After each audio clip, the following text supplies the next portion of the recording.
stay and get education and so many things. Or you can just give donation. Give some donation out of the proceeds or out of the results of the work.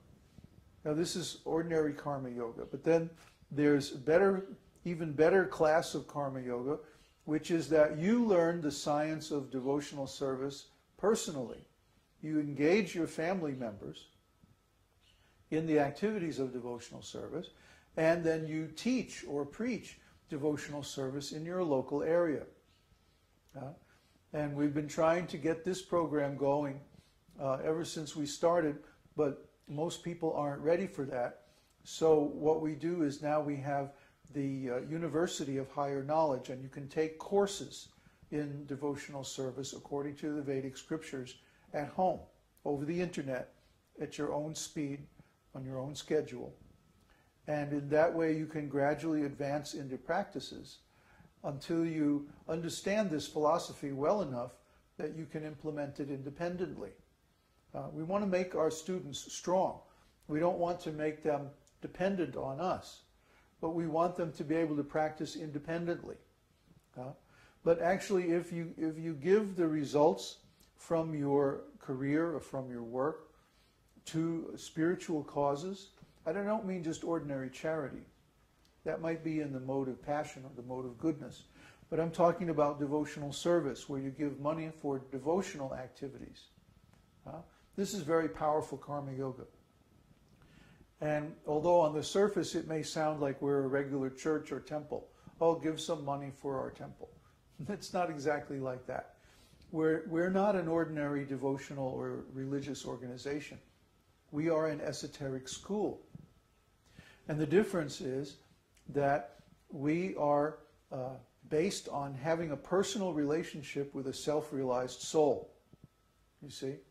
Guru means self-realized soul. That's the real definition of guru. Just like Arjuna asks Krishna in the 2nd chapter of Bhagavad Gita, he says, how does a man in knowledge look? How does he speak? How does he walk? And how does he sit? And you notice he's asking all these questions from the external point of view. What are the external symptoms of a self-realized soul? But when Krishna replies to him, Krishna says, a man who is in transcendental knowledge has no attraction or desire for material sense gratification. See? He doesn't become happy when good things happen. He doesn't become sad when bad things happen. So Krishna is talking on the psychological platform or the spiritual platform, the platform of inner life. See, you have to find somebody like that who understands consciousness and the inner life, and who can explain everything on the platform of consciousness, who has actually realized this teaching of Bhagavad Gita and so forth. That's real guru. And if you study with someone like that, that's no longer religion. Religion means you have to believe in something. And you hope in the future you will understand the truth of it. But that's not what we're doing. We're saying, if you understand this esoteric teaching, you will immediately realize the truth of it. You'll immediately get the benefit of it because this teaching is on the platform of consciousness. And consciousness is the primary symptom of the spirit soul, the jiva. Wherever there's jiva, there's consciousness. So that's the platform of this esoteric teaching.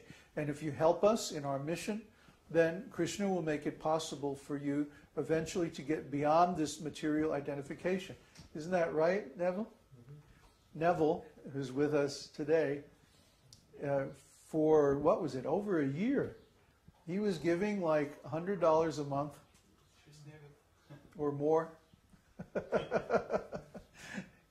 And now just see, he's living with us here in Chile at our ashram, and he's helping develop the courses for the university and so many things.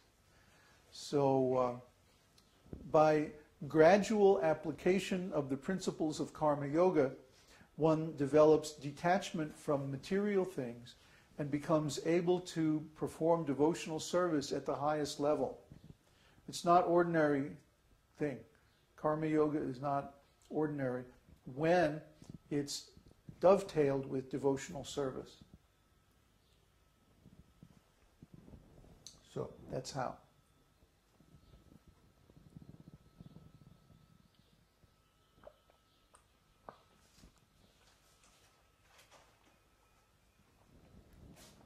Any more questions?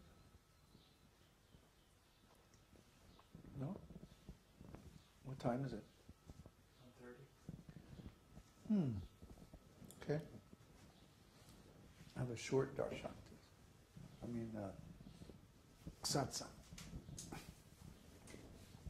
Any more last questions? Yeah, just one question. Is that the reason that all this is written down in the scriptures like that is so that devotees can be encouraged in their spiritual life, that they see, okay, that I had this symptom or that symptom and this is mentioned here, so now I know that I'm making advancement? Or why is that, like, what's the point of mentioning them? Okay, the question is, why are all these symptoms of devotional ecstasy written down in the scriptures? Because when we think about something, we need a proper terminology to describe it. If you say, well, I had a feeling, and then I had this other feeling, and then I felt something, and then I did something. That's not very helpful. But if you say, well, I had this Anubhava of laughing, and then I thought about Krishna's pastimes with the gopis, and then I almost fainted, and I wanted to roll in the footprints of Krishna, you know.